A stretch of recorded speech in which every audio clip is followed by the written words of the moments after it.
So here's the central chapter on question of politics in 1000 Plateaus, and what I want to underline is the fact that we have to indicate page.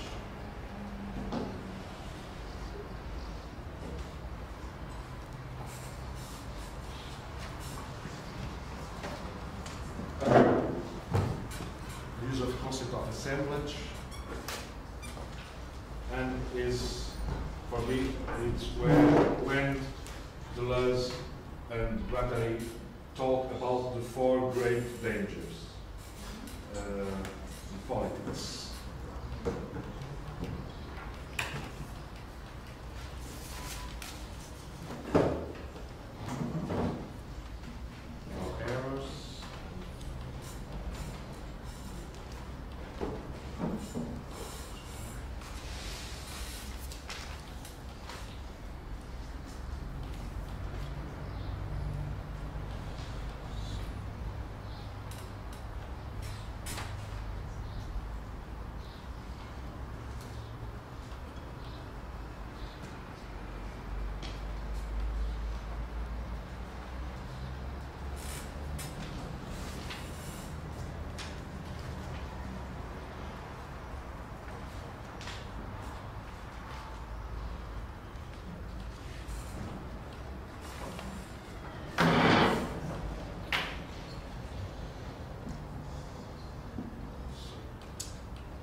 Here we go.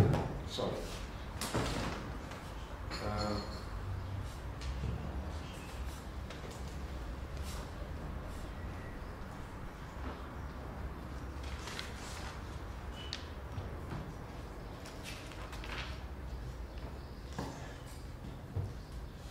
Here. I want to start here. The first zone of the power center is always defined by the state apparatus, which is the assemblage that effectuates the abstract machine of molar overcrowding. The concept of assemblage is here presented as a way to define what is the power center. It is always defined by the state apparatus, which is the assemblage, the agencement, which effectuates the abstract machine of molar overcoding. The second is defined in the molecular fabric immersing this assemblage, agencement, and the third by the abstract machine of mutation, flows, and quantum. This is a brief explanation about what is a power center. Power center is abstract machine which effectuates the assemblage by the status apparatus. Second is defined by the molecular fabric immersing this assemblage, and the third by the abstract machine of mutation, flows, and quanta. So the abstract machine is codifying the codification inside those two levels of agencement, of assemblage. And he says, we cannot say that one of these three lines is bad and another good by nature and necessarily. The study of the dangers of each line is the object of pragmatics or schizoanalysis, to the extent that it's undertaken not to represent, interpret or symbolize, but only to make maps and draw lines, marking their mixtures as well as their distinction. Let me underline this. So, what he's proposing is a schizoanalysis of power centers. And the schizoanalysis of pragmatics is supposed not to interpret or symbolize, but only to make maps and draw lines. And making maps and draw lines of power centers, it depends on the way you realize what type of assemblage is going on inside those power centers. And so he says there are four dangers. The first danger is this fear. It says there are 4 dangers. First is fear. Second, clarity. Third, power. And finally, the great disgust. The longing to kill and to die. The passion for abolition. So there are 4 dangers inside power centers, and schizoanalysis is entitled to denounce those dangers and to avoid that a good assemblage can transform in disgust, a longing to kill and to die, a passion for abolition. So you need a theory of assemblage in order to make this diagnosis, to establish the maps and to draw the lines in order to avoid those 4 dangers.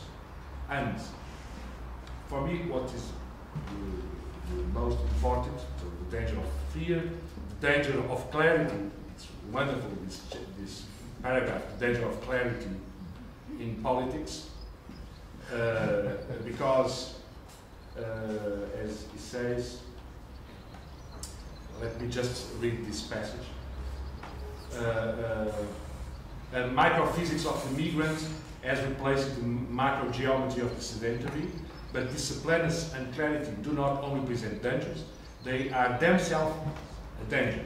First, supple segmentary runs the risk of reproducing in miniature the affections of the rigid. The family is replaced by a community, conjugality by a regime of exchange and migration.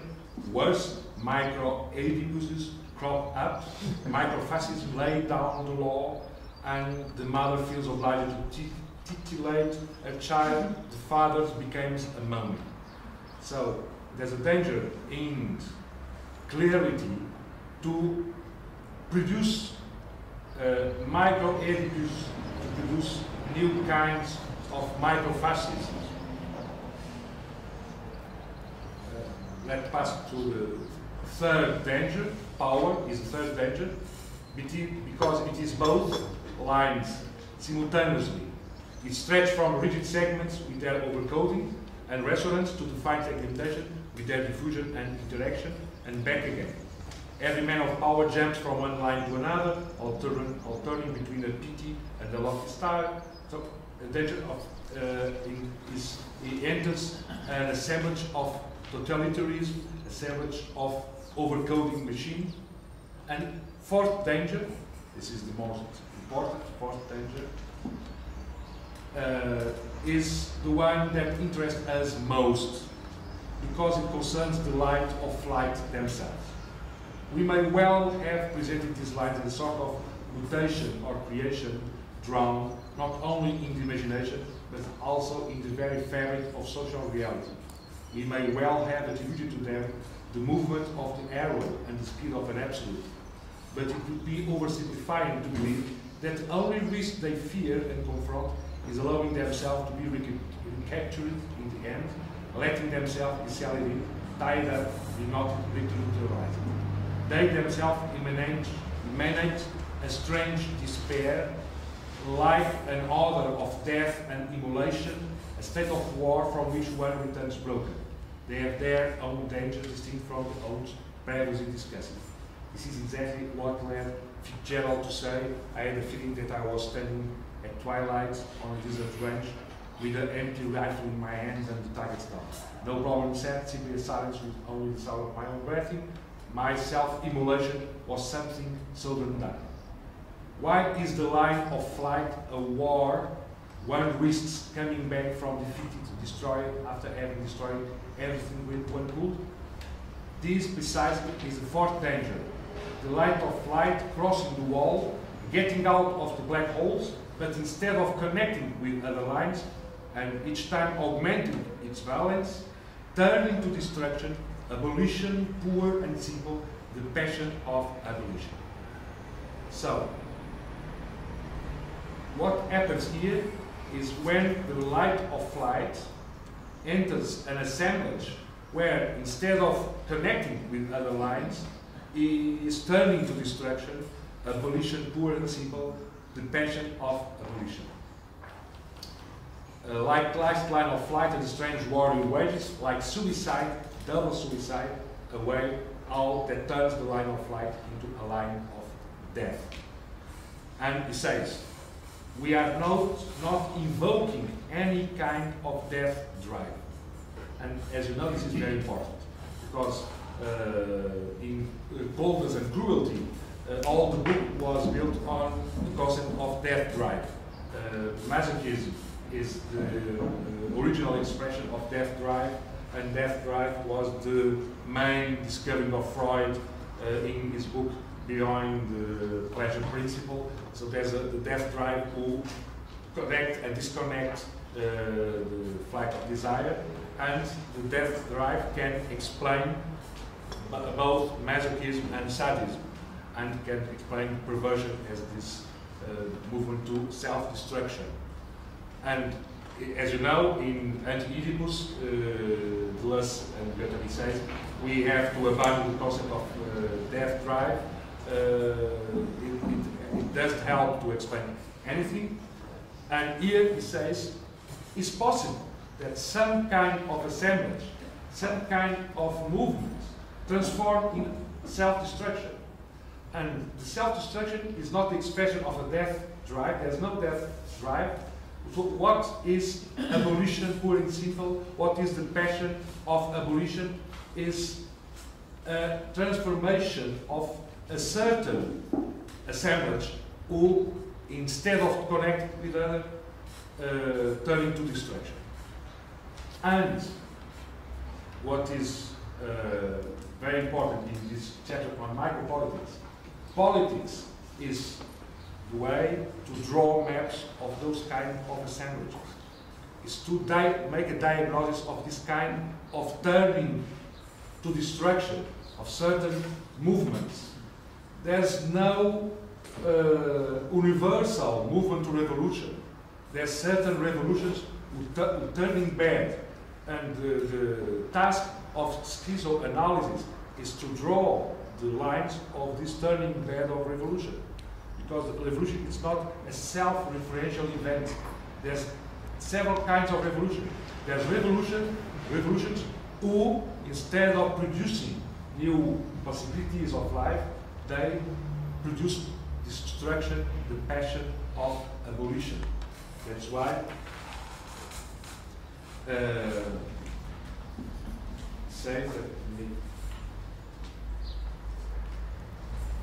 so he says, we are not invoking any kind of death drive.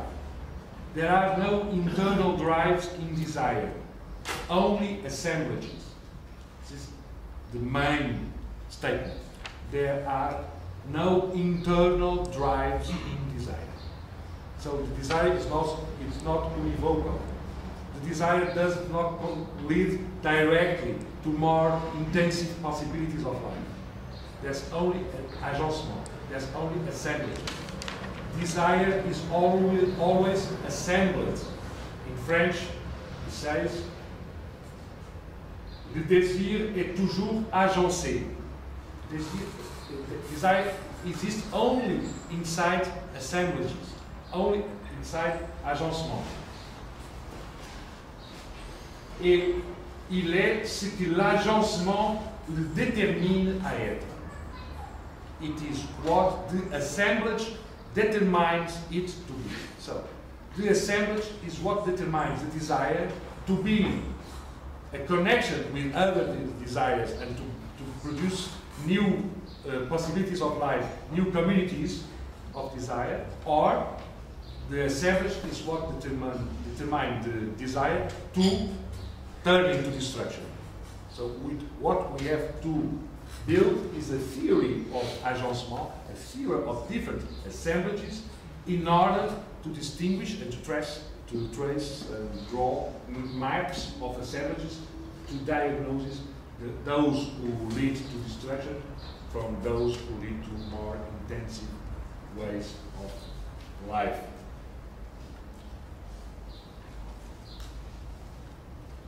And then he established this distinction between war machine These are many reasons, second line, to believe that the war machine is of a different origin, is a different assemblage than the state apparatus. It is of a nomadic origin and is directed against the state apparatus. So there's two assemblages, the assemblage of the state apparatus and the assemblage of war machine when it comes from a nomadic origin. And when this assemblage came from a nomadic origin, is directed against the state apparatus. One of the fundamental problems of the state is to appropriate this war machine that is foreign to it and make it a piece in its apparatus in the form of a stable military institution. And just a little interruption. When we are looking to the Arab Spring, those events in North Africa, we are applauding all those uprisings, applauding all those events, those revolutions. I think when we read Ranciere, or when we read Badiou, or when we read Negri, or when we read Zizek about those uprisings in North Africa, we are like a theory of different assemblages. It's not enough to make a revolution, it's not enough to make a uprising, not enough to produce an event. We interrupt history and starts new series of events. You need to draw a map of the kind of lines who are internal to those events and to establish a distinction between assemblages. And there's no theory of different events in what is philosophy. There's no denunciation of certain turning bad events in what is philosophy. There's just a theory of all self-referential events, which is a revolution, is a self-sufficient event out of history, but Deleuze and Guattari says nothing about events turning bad, just event. And this is precisely the way Deleuze is reading Negri, is reading Badiou, is reading Zizek, Ranciere, because they don't try to distinguish events, revolutionary events. They just consider that political commitment is to produce events, to produce novelties, to interrupt history, to enter in becomings. But there's no distinction in becomings. Only in the chapter of micropolitics, Deleuze and Guattari introduced this concept of four dangers. And the four dangers are dangers of inside a certain assemblage. This assemblage is oriented to a line of destruction instead of a line of connection, a line of intensification. Because the concept of assemblage is precisely necessary to typify the events. The event is something out of history. Okay, there's different kind of events, and only the concept of agencement, how do you agent, how do are agency your desire, can you through this distinction can you establish different maps of different kind of revolutions, different kind of events. If you not, you can be involved in a revolution who is producing new microfascism, new form of familiarity, new micro-Oedipus. And we are facing this problem with the revolution in North Africa, the Arabic Revolution. We don't know if they are micro-fascists or they are dealing with new form of community. And nobody has nothing to say about it. Because actually we are dealing with the poor concept of event instead of using the previous concept of assemblage, concept of agencement, which Deleuze and Guattari had proposed in this micropolitics and segmentarity. And well, this is my first part of my presentation in order to let you realize that there's a concept, a political concept of event in what is philosophy. There's a political concept of assemblage in thousand Plateaus, and it's strange that Deleuze and Guattari never used the concept of assemblage. They had created in thousand Plateaus inside what is philosophy in order to complement the concept of revolutionary event. Okay, let's discuss a little bit if you want. It's 11 o'clock. You have 14 minutes before coffee break. Just ask one question.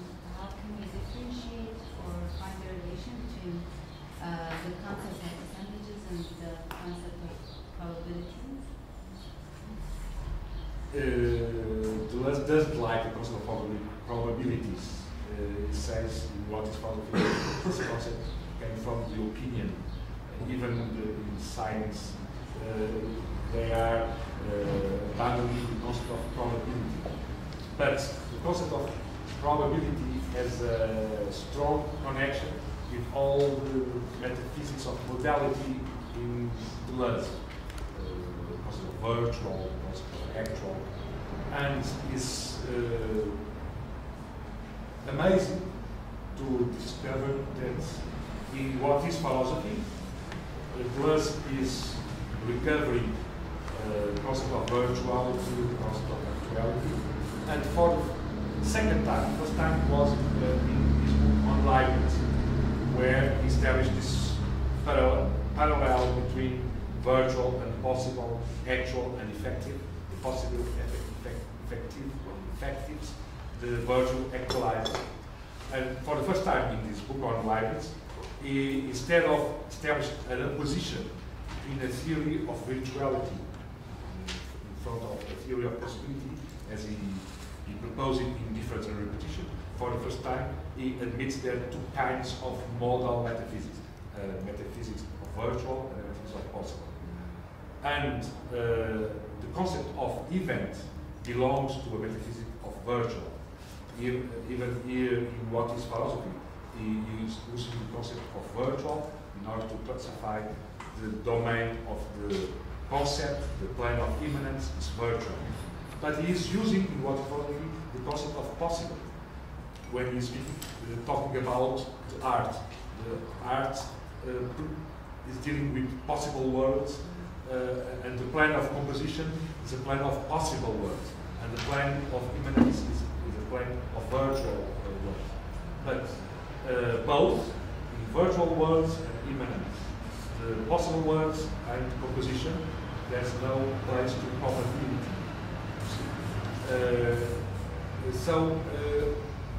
But the concept, now I'm approaching another perspective, the concept of agencement, the concept of assemblage, was proposed in a moment when Deleuze and Guattari were not dealing with the concept of virtual, not even with the concept of possible. It's amazing to realize that Deleuze was the thinker of the virtual and the thinker of the event, because the event is virtual in the logical sense. When he abandoned the concept of virtual in Anti-Oedipus, he abandoned because he realizes that the concept of virtual is connected with the concept of phantasm, and so it's connected with psychoanalysis. So when he drops psychoanalysis, he has to drop the concept of virtuality and the concept of event as well. So he has only actualities in Anti-Oedipus, and the actual produces more actual in connection with the desire machine. There's only connections, actual connections. There's no virtual, no possible. In Thousand Plateaus, he recovers the concept of event. At the same time, he recovers the concept of, introduces the concept of assemblage.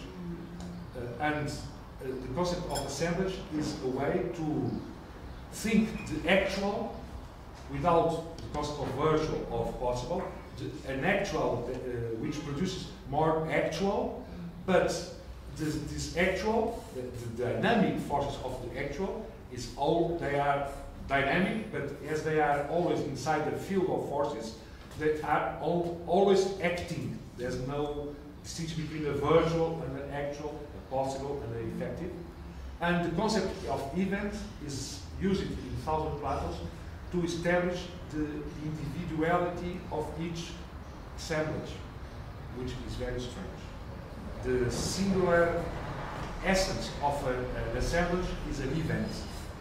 So the event is nothing to do with virtual in thousand Plateaus. It has to do just with a theory of singular essence coming from Duns Scott, the idea of SAT. But even then, the event doesn't express a concept of virtual, a concept of probable, a concept of possible, because Deleuze and Guattari are clearly avoiding this distinction between actual and something else. Possible, problem, virtual. Everything is actual, everything is dealing with actualities. Yeah, a couple of questions, just to tie with what you're talking about. You know, revolutions, at least when you're looking at it from a dialectical position, always talk about the ideal. And I'm just curious how the virtual and the ideal, how Deleuze would handle the problem of the ideal. Because he's talking about, you know, unhistorical, non-historical. And generally speaking, and I know he's against dialectical thinking, because it's always trying to incorporate anything ideal or possible. It always wants to bring it inside of itself and kind of materialize it. So I'm just wondering if you could just describe this movement.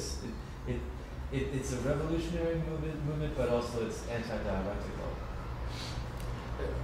I think the concept of ideal was very important in the first period of Deleuze, and came from Merleau-Ponty. When he uses the concept of essence in the first edition of his book on Proust. There's each music has an essence. The artistic signs are essences. And essence is ideal. Of course, he uses the concept of virtual. Sont virtuels sans être abstraits, idéal sans être idéal sans être abstrait, réel sans être actuel. Réel sans être actuel, précisément. Idéal sans être abstrait, réel sans être actuel. Non, réel sans être actuel. Actuel. Réel sans être actuel, idéal sans être abstrait. So there's a concept of ideal in the book on Proust. And what is the ideal is the essence. But those artistic essences came from Merleau-Ponty, where Merleau-Ponty was re-adopting the concept of ideality coming from Rousseau. Because, and it's important to take in consideration the fact that Deleuze was reading Rousseau in the 60s. Not only through Merleau-Ponty, but also directly reading Rousseau. And in logical sense, his uses of Rousseau is enormous. And the ideal coming from Rousseau is an ideal that is not a priori, that is an ideal constituted.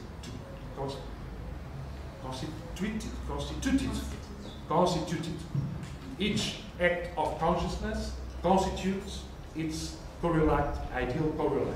When you say, my laptop, your the content of your consciousness is constituting the meaning in itself of laptop, and this meaning is an essence in the ideal. That's like the framing. Yes. And the concept of event is connected with this idea of ideal, the concept of event in logical sense. But in logical sense, Deleuze believes that he can avoid all the phenomenological stuff, connecting the concept of event and ideal with the concept of phantasm coming from Freud. That's why he says Oedipus is the eventum tantum. Oedipus is the noematic nucleus of our whole psychic life. Oedipus is this phantasm who organizes as an ideal all your psychic life. So phantasm could explain ideal without the theory of constitution through phenomenology of consciousness. So he abandoned completely the concept of ideal during the 70s, during the 80s, less when he is dealing again with Whitehead and is dealing with Leibniz, because he realized that the concept of possible worlds can have something to do with the concept of ideal as he was using it in the 60s. And what is for me amazing is that in what is philosophy, when he introduced the concept of utopia as the fabulation of a people to come, and this has a lot of characteristics similar to the concept of ideal used in the book on Proust, because is an essence, utopia is an essence, as it's ideal without being abstract, and is produced, as in the phenomenology of Husserl, the utopia is constituted by a process of fabulation. So Deleuze has to build something new, completely new. Of course, he says Bergson had thought already about the concept of fabulation, but when you read Bergson, you discover nothing inside Bergson. The concept of fabulation is a new concept, and where he appears for the first time is in those two books on cinema, the concept of fabulation. And when Deleuze describes what is a fabulation, he is using all the same concept coming from Merleau-Ponty, to say when the actor or the personage, so the character in the movie, when he's in a certain moment he stops and we see him producing fabulations, something you cannot see, the fabulation, you cannot see, you just see the character producing the fabulation in this scene in the movie. And this is what is important, is what he is producing inside his brain as an effabulation, and he fabulates always a people to come. He fabulates always an utopia. And this utopia is an ideality constituted by the process of effabulation. It's the same in the text on Beckett, when the exhausted is important to. Unfortunately, the text on Beckett is published in English translation inside the volume Critical and Clinical, as it was a chapter of Critical and Clinical. But it's a completely autonomous text, exhausted, and in this text, precisely Deleuze speaks about what is happening in the brain of the character when he is exhausted. He produces images, self-dissipative images, and what is relevant in Beckett pieces for television is not to see what you are seeing, but you have to see someone effabulating, producing people to come. Something you never see. It's not in the order of seeing the effabulation. It's the order of ideal without being abstract, real without being actual. And there's a huge connection with the concept of ideal coming from the 60s, I suppose. Yes? You said that the talent of thought is only about actualization, actuality. And I wanted to ask if you can maybe talk about the relation between the assemblage and the abstract machine. And if you don't think that that has maintained some of the relation between the actual and the virtual? As an concept of abstract, you can imagine that abstract machine is resuming some features coming from the concept of virtual. it is true. But at the same time, if you are aware of the fact that Deleuze and Guattari are trying to avoid the concept of virtual, they never use the concept of virtual in Thousand Plateaus, and it's not because they ignore it.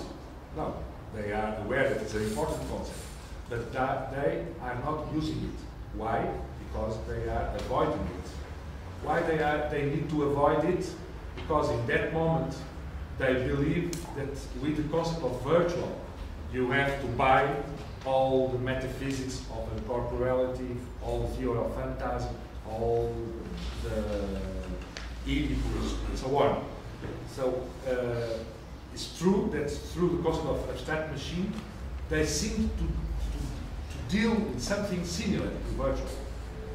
But in order to understand this consistency of all the book, you have to say there's nothing you can represent inside this new perspective of what is reality, nothing you can recognize as virtual. You see? Of course, there's similarities, but in the way it functions, Deleuze cannot, because if you wanted to say abstract machines are virtuals who actualize in assemblages, you could say it. Why you never say it? Say it.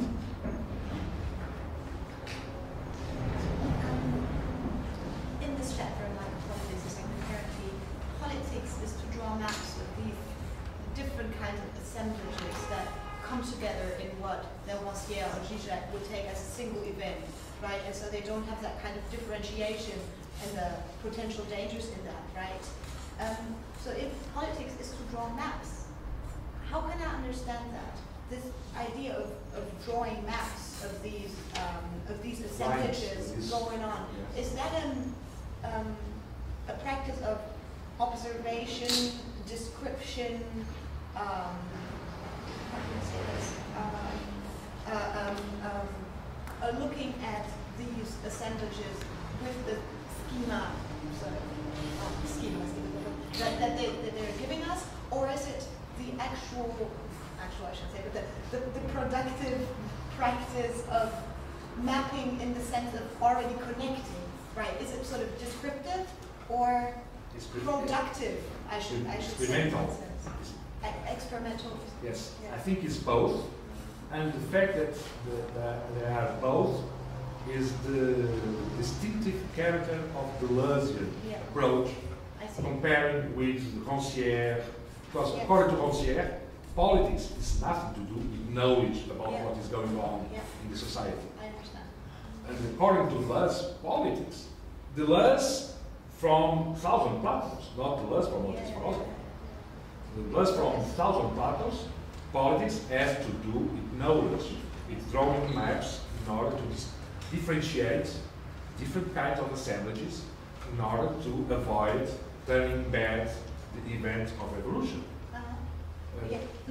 How do I know when I draw these maps that I'm not introducing again sub-segmentaries, that I am not again, how do I know? Do I just stick to the dangers and magically I'll do it the right way? Because that is always sort of the danger involved, right? Yes, the danger of clarity. Yeah. Before the danger of turning bad the illusion into the passion to distraction, Deleuze is the danger of clarity, the danger of being absolutely sure that you are understanding well what is going on around you. You are sure that you can distinguish different assemblages. This is a danger. Yeah. So, but you cannot avoid. Yeah.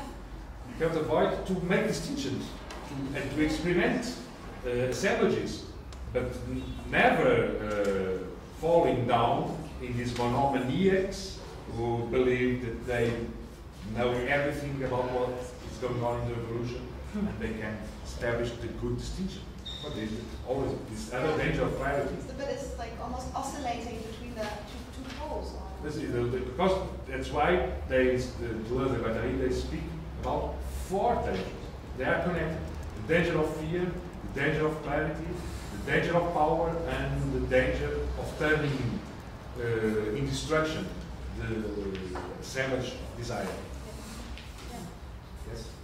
That was actually what my question was essentially, but what I've written down in my notes was I was trying to draw a parallel between the drawing of those maps and like what Foucault would call problematization, and that being like the first step in the political activity. And I was just curious if you thought that was a reasonable connection to make, or if there are any particular differences between the politics of drawing, of mapping assemblages and Foucauldian problematization.